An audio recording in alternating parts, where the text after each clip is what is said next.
और DCP Amit Kumar press conference कर रहे हैं, आइए आपको सुनवाते हैं। आज एसएमएस हॉस्पिटल की टीम ने भी वहाँ विजिट किया था मणिपाल में। तो बेसिकली उसकी हर 12 घंटे में जो हेल्थ बुलेटिन है वो एसएमएस के डॉक्टर के साथ भी शेयर होगी।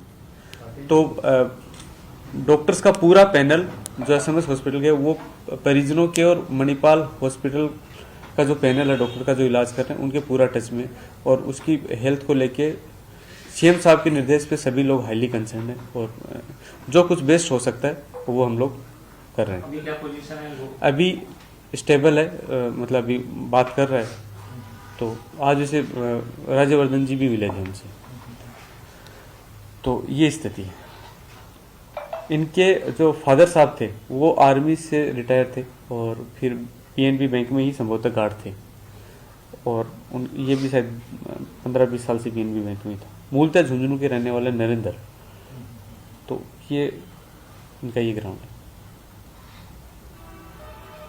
ऑपरेशन हो गया ना, गोली वो हो गया, लेकिन अभी वो अगेन चूंकि जो बुलेट लगी है उस हिसाब से आगे हो सकता है वो स्टेबिलिटी है तो कोई और चीज़ आए तो उसमें और हो, लेकिन अभी के हिसाब से ऑपरेशन हो गए और अच्छी रिकवरी भी शो की है।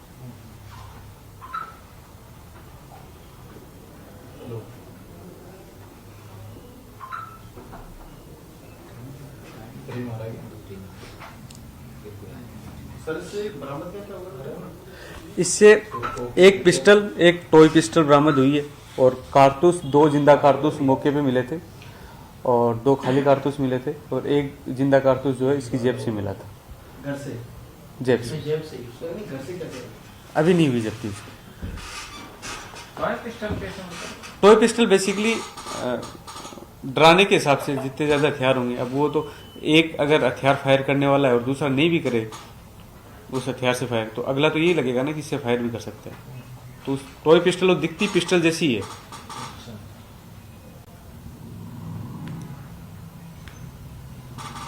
ये लाई कहाँ से थे पिस्टल वगैरह? उस पर अनुसंधान चल रहा है। उसमें बेसिकली सबसे इम्पोर्टेंट ये है कि जैसे हमने ये एक घटना कारित करके वापस नॉर्मल जोन में चले जाते थे, एक नॉर्मल सिविलियन की तरह लाइफ बिताते थे, ताकि किसी को कोई शक नहीं हो। पेशे से सिंगर था लड़का, सिंगिंग के करता भी था, कार्य रियाज भी करता था, और इसको देख के मतलब ऐसा लगा स्प्लिट पर्सनैलिटी है, क्रिमिनल्स के टच में नहीं है, लेकिन क्राइम मतलब जिस तरह की एक्टिविटी की उससे लग रहा हार्डकोर क्रिमिनल है, कि बहुत ही सदैव अंदाज से क्राइम किया है। लेकिन अगेन कोई भी क्राइम छुपता नहीं है, तो जो इसने पहले भी घटना की वो भी ओपन हुई है इसी चक्कर में। इनकी एसओपी क्या होती है, मॉर्निंग में जाते हैं जब बैंक खुलने का समय होता है, वहाँ पे लूट करते हैं, और उसके बाद में वहीं कोई या तो ग्राहक है या कर्मचारी है, उसके 2 व्हीलर पे, अभी तक जो किया उन्होंने 2 व्हीलर पे किया, हो सकता है मतलब कोई भी व्हीलर से इनको एग्जिट करना होता है। एंट्री तो कैसे भी हो सकती है, आप ऑटो में भी आ सकते हो, बस में भी आ सकते हो, पैदल भी आ सकते हो, लेकिन एग्जिट बहुत इंपॉर्टेंट है, क्योंकि एग्जिट बहुत स्विफ्ट होना चाहिए। तो अपना वाहन लेके आएंगे तो वो वाहन कहीं सीसीटीवी फुटेज में आ जाएगा और कुछ दिख जाएगा, तो वहीं से वाहन भी लूटते थे और उसी वाहन को लेके फिर एग्जिट करते थे। आगे इस चीज पे आगे अनुसंधान चल रहा है कि ये इन बिटवीन का एग्जिट है, कि जहां आपने घटना कारित की वहां से आप कैसे एग्जिट हुए, उसके बाद में दूसरे वाहन तक जाते थे या कोई और चीज होती थी, क्या सपोर्ट सिस्टम रहता था, उस पर अनुसंधान है। एक उस पर अनुसंधान चल रहा है।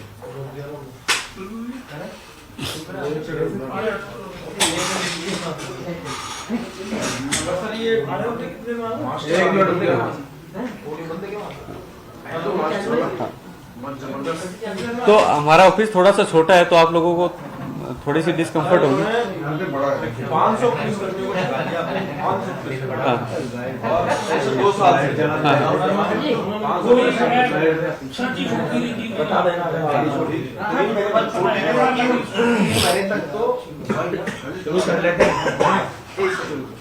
शुरू कर लें।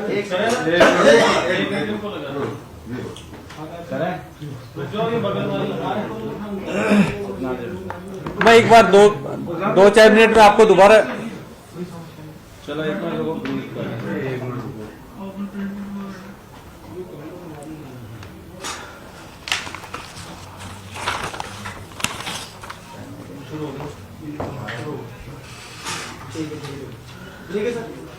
करें सर?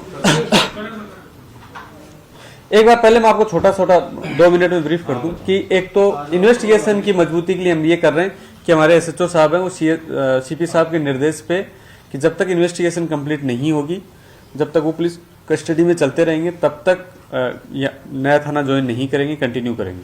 और जैसे क्योंकि अभी इन्वेस्टिगेशन हमारे लिए प्राइमरी चीज़ है ताकि मजबूत इन्वेस्टिगेशन हो, पहली चीज़ ये। दूसरा, जो पीड़ित है उसके उपचार के लिए सीएम साहब के निर्देश पे जो एसएमएस की एक टीम है उसने विजिट किया मणिपाल हॉस्पिटल, और वो लगातार वहाँ के डॉक्टर से संपर्क में रहेगी। सीएम साहब के निर्देश पे चूंकि जो नरेंद्र सिंह था उसका एक्ट बड़ा गैलेंट्री एक्ट था, तो सीएम साहब के निर्देश पे एसएमएस हॉस्पिटल से डॉक्टर्स का एक पैनल जिसमें यूरोलॉजिस्ट है, जनरल सर्जन है और इंटेंसिविस्ट हैं, क्रिटिकल केयर, हाँ, और उन्होंने आज विजिट किया है यहाँ पर मणिपाल हॉस्पिटल में, और वहाँ जो डॉक्टर का पैनल है उनके साथ में एक डिस्कशन हुआ है, उसमें मैं भी वहीं था उस डिस्कशन के दौरान। तो उस डिस्कशन में ये है कि फैमिली के जहाँ वो उनका इलाज कराना चाहती है उसी हॉस्पिटल में उनके बेहतर इलाज के लिए जो कुछ किया जा सकता है, उसके लिए कोई भी डॉक्टर की हेल्प, किसी भी तरह की हेल्प अगर एक्सटेंड करनी है तो वो सीएम साहब के निर्देश पे उनको एक्सटेंड की जाएगी। एसएमएस से जो डॉक्टर का पैनल गया है वो बेसिकली मणिपाल हॉस्पिटल के सारे डॉक्टर्स का जो पैनल है उनके साथ में लगातार कोऑर्डिनेशन में रहेगा। 12 घंटे में हर उनकी हेल्थ बुलेटिन जो है वो एसएमएस के उस डॉक्टर का जो पैनल है उनके साथ भी शेयर की जाएगी, ताकि हमें उनकी हेल्थ रिकवरी की लगातार अपडेट मिलती रहे। परिवार के हम लोग लगातार संपर्क में। उसकी इस गैलेंट्री एक्ट की सीएम साहब ने सबने सराहना की है, सीएम साहब ने, सीपी साहब ने, सबने सराहना की है। ये पीड़ित के उपचार के लिए है। अभी वो कॉन्शियस हैं, बोल रहे हैं हल्का, हाँ। शुरू करें सर। कल एक डकैती की घटना हुई थी, 2 आरोपी पकड़े गए और पूरा खुलासा उनमें हुआ, और इसके अलावा और भी घटनाओं का खुलासा हुआ है और भी बैंक में डकैतियां डाली थी। किस तरह का पूरा मामला था? कल जोटवाड़ा थाना इलाके में एक घटना में 2 नकाबपोश ने बैंक में एक लूट करने की कोशिश की। उसी दौरान वहां बैंक कर्मी नरेंद्र सिंह था, उसने बहादुरी का करते हुए उनको रोकने की कोशिश की। इसी दौरान फायरिंग जो हुई उसमें नरेंद्र सिंह इंजर्ड हुआ, उसको बुलेट हिट हुए, उसका भी उपचार चल रहा है। जो दोनों नकाबपोश थे उसमें से एक को वहां खड़ी महिला कांस्टेबल और आमजन जो थे उन सब ने मिलकर बड़ी बहादुरी से डिटेन किया। उसके बाद में जो दूसरा आरोपी था उसको पकड़ने के लिए पूरे शहर भर में एक श्रेणी की नाकाबंदी सीपी साहब के निर्देश से की गई।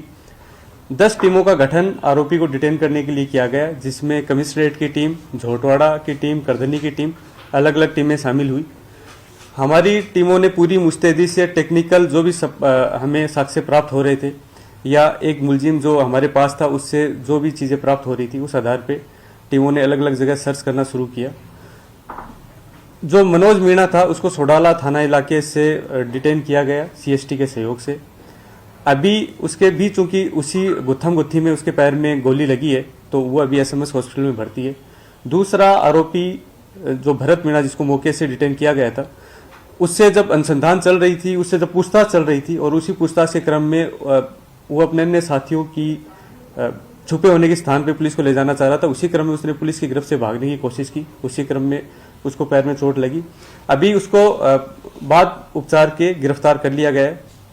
इनसे जो अनुसंधान हुआ उस अनुसंधान में ये तथ्य सामने आया, ये सातिर किस्म के अपराधी हैं। जो भरत मीणा था बेसिकली, वो जैसे ही पुलिस ने पूछताछ शुरू की तो उसने हकलाना शुरू कर दिया और ये कहा कि साहब मुझे तो जो है बोलना भी ढंग से नहीं आता। उसके हाव भाव से लग रहा था एक बहुत ही सिंपल सिविलियन है जो इस तरह का हार्डकोर अपराध कैसे कर लिया उसने। लेकिन जब उसके फ़ोन के विश्लेषण में चीज़ें सामने आई तो वो बेसिकली एक सिंगर है और उसकी पर्सनैलिटी जो है वो बड़ी स्प्लिट पर्सनैलिटी है और वो इस तरह का अपराध करके किस तरीके से छुप जाता था, ये एक आगे अनुसंधान का विषय रहेगा।